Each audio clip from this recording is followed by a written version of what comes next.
चलिए शुरू करते हैं। इस वीडियो में हम यूनिट 4 को कंप्लीट करने वाले हैं और इसके साथ ही आपका पूरा लॉ ऑफ टॉर्ट सिलेबस भी लगभग कंप्लीट हो जाएगा। हम पहले ही 3 यूनिट्स कवर कर चुके हैं और यह चौथी यूनिट आपको एग्जाम पॉइंट ऑफ व्यू से पूरा स्ट्रॉन्ग कर देगी।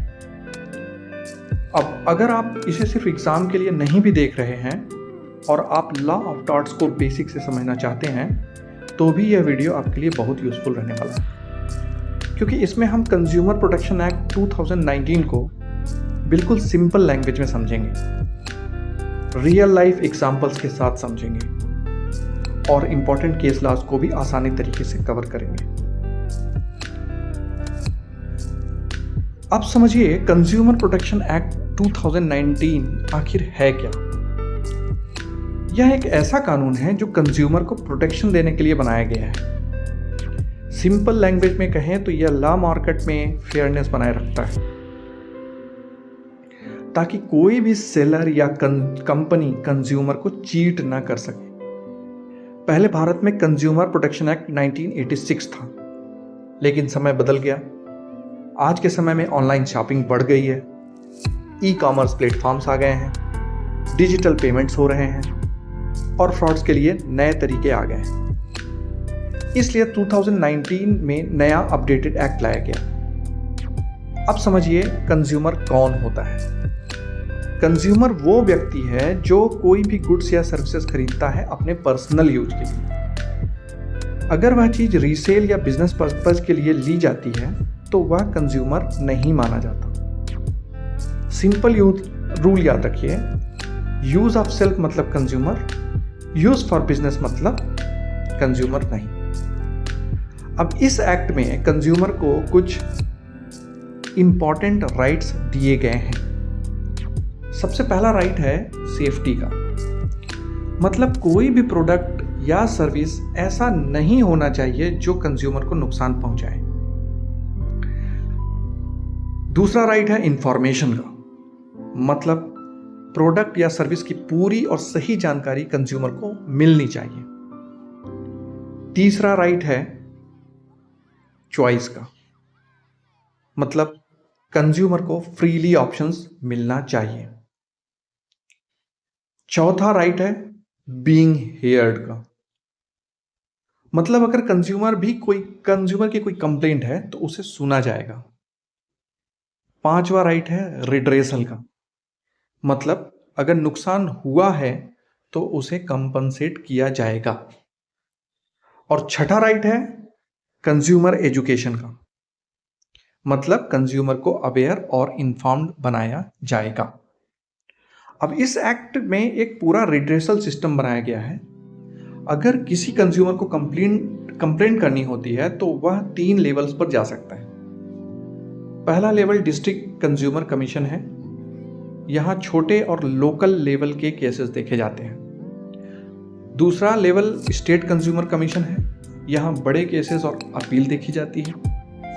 और तीसरा लेवल नेशनल कंज्यूमर कमीशन है, यहाँ हाईएस्ट अथॉरिटी होती है। अब एक बहुत इंपॉर्टेंट चेंज इस एक्ट में यह है कि इसमें ई कॉमर्स प्लेटफॉर्म्स को भी इंक्लूड किया गया है। मतलब अगर आप अमेज़ॉन या फ्लिपकार्ट जैसी प्लेटफॉर्म से कोई प्रोडक्ट खरीदते हैं और वह डिफेक्टिव निकलता है या मिस रिप्रेजेंटेशन होती है तो प्लेटफॉर्म भी रिस्पॉन्सिबल हो सकता है। अब समझिए अनफेयर ट्रेड प्रैक्टिस क्या होती है। अगर कोई कंपनी मिसलीडिंग एडवर्टाइजमेंट देती है, फेक डिस्काउंट दिखाती है या गलत इंफॉर्मेशन देकर कंज्यूमर को अट्रैक्ट करती है तो उसे अनफेयर ट्रेड प्रैक्टिस कहा जाता है। अब एक और इंपॉर्टेंट कंसेप्ट है प्रोडक्ट लायबिलिटी। इसका मतलब यह है कि अगर किसी प्रोडक्ट से नुकसान होता है तो रिस्पॉन्सिबिलिटी सिर्फ सेलर की नहीं होती, मैन्युफैक्चरर भी रिस्पॉन्सिबल हो सकता है और कई केसेस में सर्विस प्रोवाइडर भी लायबल हो सकता है। अब कुछ इंपॉर्टेंट केस लॉज को सिंपल स्टोरी की तरह समझिए।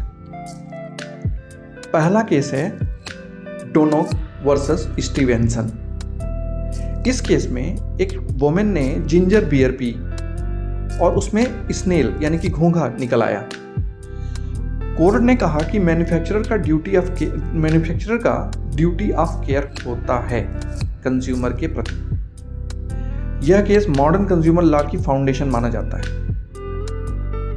दूसरा केस है Indian Medical Association versus VP सांथा।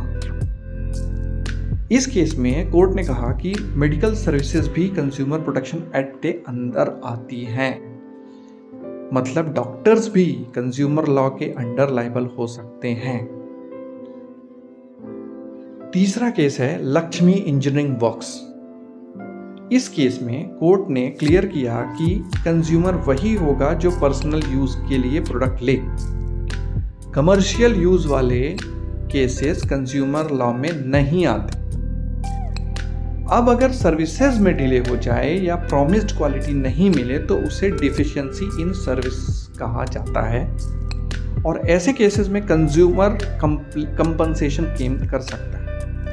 अब ओवरऑल समझिए, इस पूरे एक्ट का मेन पर्पस यही है कि मार्केट में बैलेंस बना रहे, सेलर पावरफुल ना रहे, कंज्यूमर हेल्पलेस ना रहे, और फाइनली कंज्यूमर को लीगल प्रोटेक्शन मिले।